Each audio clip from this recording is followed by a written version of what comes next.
পবিত্ৰ কেদাৰনাথ মন্দিৰৰ দুৱাৰ ভক্তৰ বাবে ইতিমধ্যে মুকলি কৰা হৈছে। দেশৰ বিভিন্ন প্ৰান্তৰ পৰা ভক্তৰ সোঁত বৈছে পবিত্ৰ কেদাৰনাথলৈ বুলি।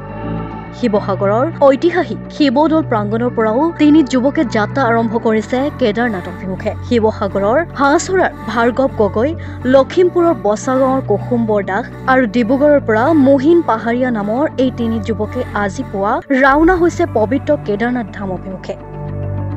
চাইকেলেৰে ৰাওনা হোৱা এই তিনি যুৱকে কেদাৰনাথৰ লগতে পবিত্ৰ ৰাম মন্দিৰকে ধৰি কেইবাটাও ধৰ্মীয় স্থল দৰ্শন কৰিব।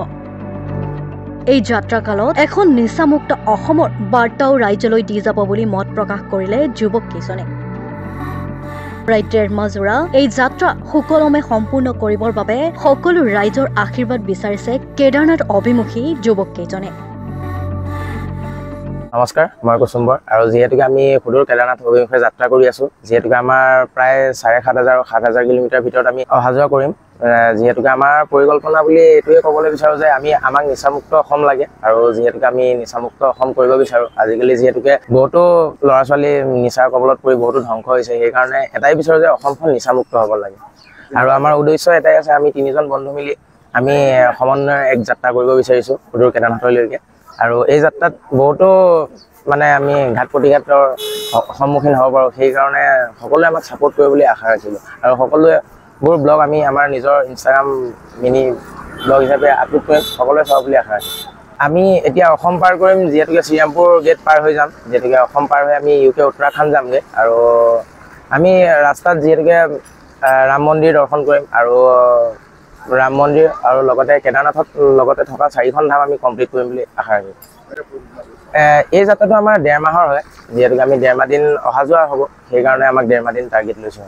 লগত আমাৰ সকলোবোৰ বস্তু আছে, আমাৰ টেণ্ট আছে, লগতে বনাই খোৱা সকলোবোৰ সা সামগ্ৰী আমাৰ লগত আছে।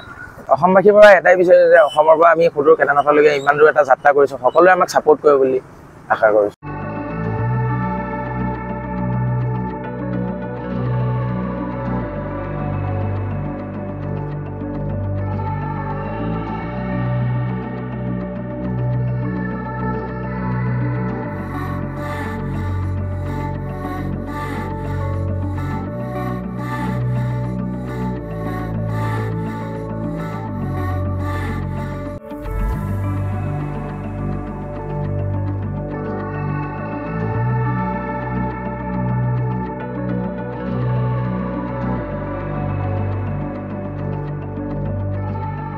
শিৱসাগৰৰ পৰা প্ৰশান্ত দাসৰ ৰিপৰ্ট, মাই নিউজ NA।